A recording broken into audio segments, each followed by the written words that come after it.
So the title of my segment of the talk is Defining the Muslim Narrative in the U.S. So I'd like to begin with a definition of sorts so that it is clear what I'm referring to when I say an American Muslim narrative. So first things first, what I mean by an American Muslim narrative, or more generally, what I mean in using the word narrative is that whether it's a community, a person, an institution, a nation, there isn't much in this world that lacks a narrative. Whenever we attribute agency to something, to understand that thing, we attempt to explain why it happens to be the way we currently find it.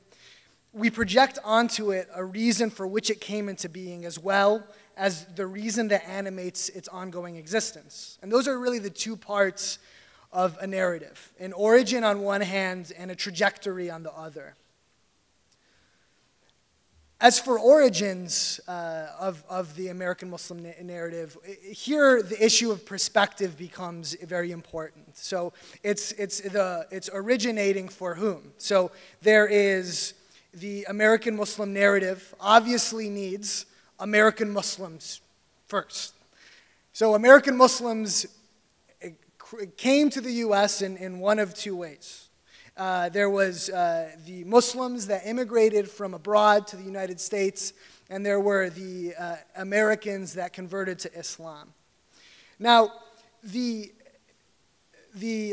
presence of those, the generation of those American Muslims was not a shared experience. So the reasons why Americans converted to Islam are separate and distinct from the reasons why Muslims from abroad ended up immigrating to the U.S. And even within the immigrant Muslim community, you have lots of divergence. You have Muslim immigrants that came abroad as a matter of choice, some discretion, to create a better life for their children. And then you had other Muslim immigrants that came over as a way of fleeing dangerous tyranny. And those are different origins of the various immigrant reasons for coming over, as well as the existence of American converts to Islam. They're all different reasons for why American Muslims exist in the U.S. So I don't think that the genesis of American Muslims themselves is really the origin of the American Muslim narrative. And the reason is, in part, so on one hand, the American Muslim community, within the American Muslims, the immigrants as well as the converts, there wasn't ever a shared experience. The immigration to the U.S. occurred over decades and was fairly quiet, and they had separate reasons for doing so.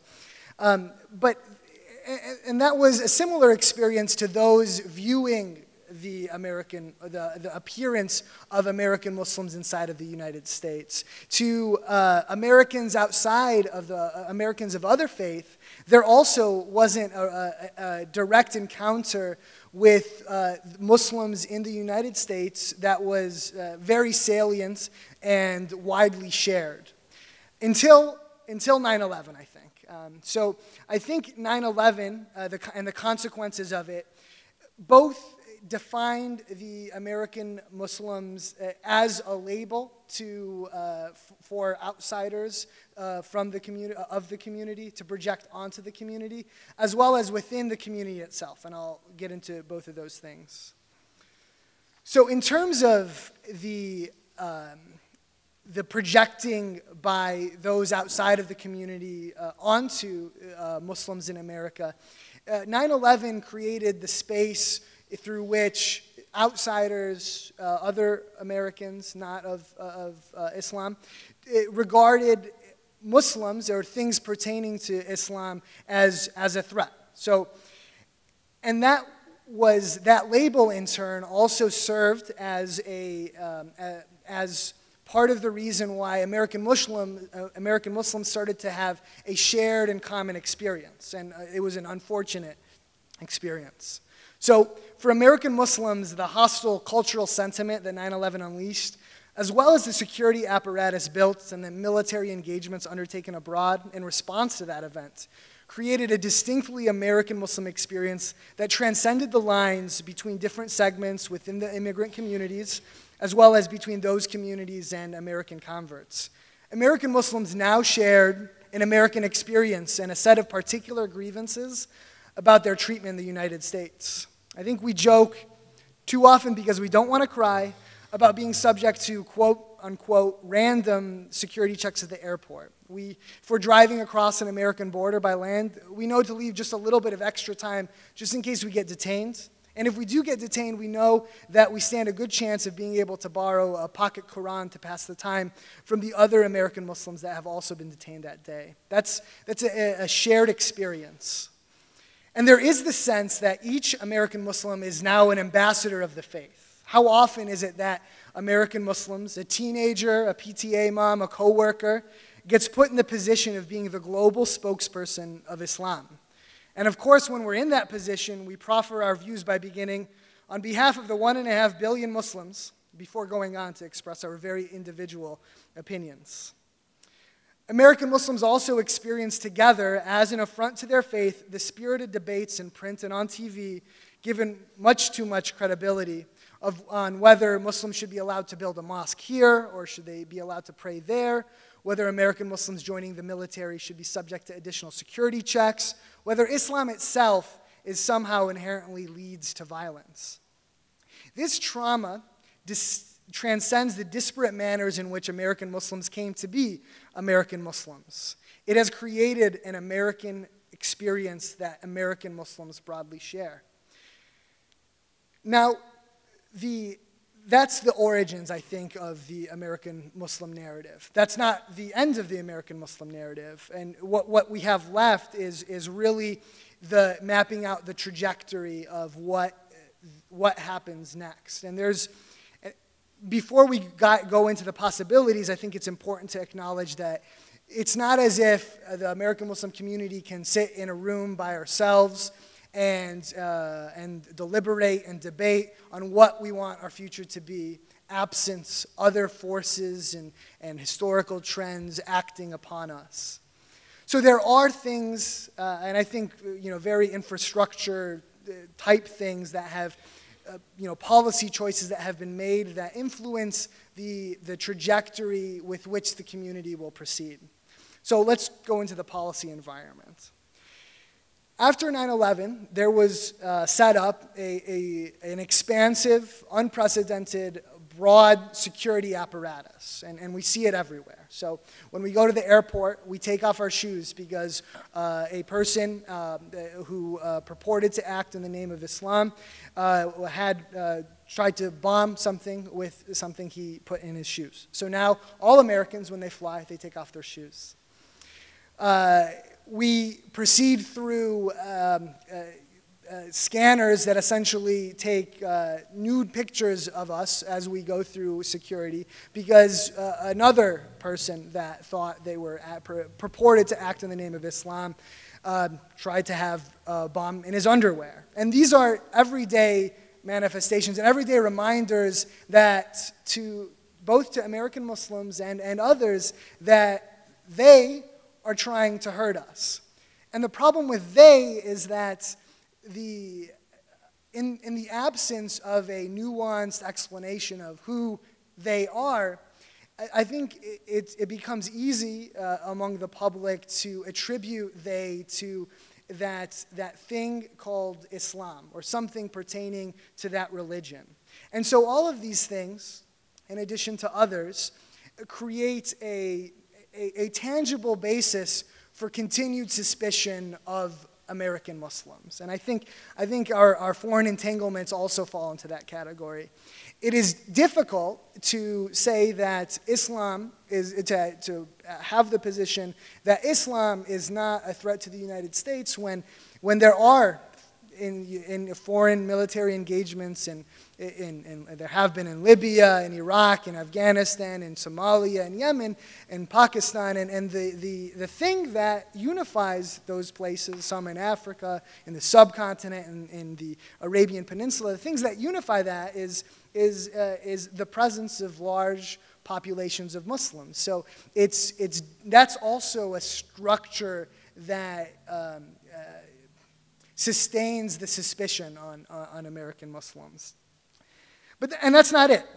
That's structural, but there's also cultural problems. So 9/11, I think, created a space for people that had anti-Muslim sentiment to operate closer to the mainstream than they were able to before. But 9/11 wasn't the creation, sua sponte of anti-Muslim sentiment.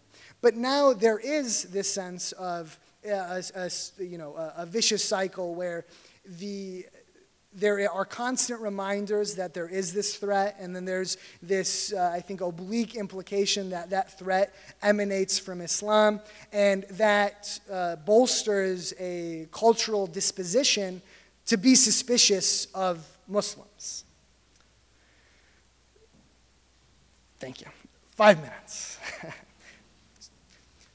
So that's a challenge to us. But I think there are things to be optimistic about, and perhaps this is a bit counterintuitive. But I think one new development in the past few years has been a coherent, deliberate, thoughtful, well-financed constellation of organizations and figures that have as their purpose the oppression of American Muslims. So it's one thing to cast undue suspicion and to treat disparately American Muslims, and that, I think, happens a lot, throughout government at the federal and state level. It's another that this Islamophobic movement is looking to wholesale disenfranchise American Muslims, to shut them out of courts, to prevent them from running to office.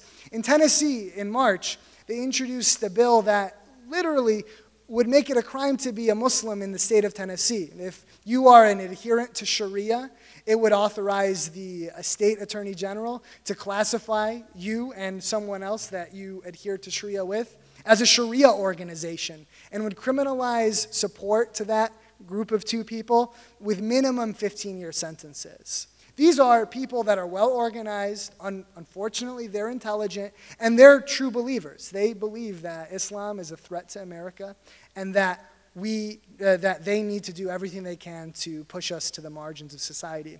But I think in this opposition, and I think that's where the trajectory of the American Muslim narrative is headed, in the past year, the American Muslim community has confronted this Islamophobic movement. And I think that we saw the beginnings of the confrontation, in November 2010, when they passed with 70% a ballot to prevent courts from considering Sharia law.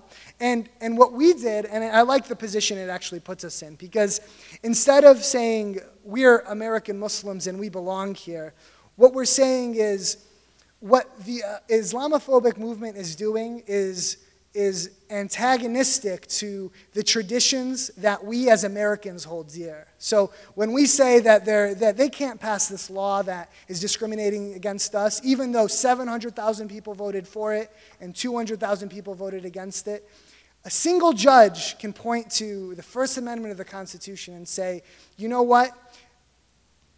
Hundreds of years ago, the founders of our nation made a decision that we would not subject religious liberty to the will of the majority. And whatever the majority says, the American Muslims have the right to practice their faith.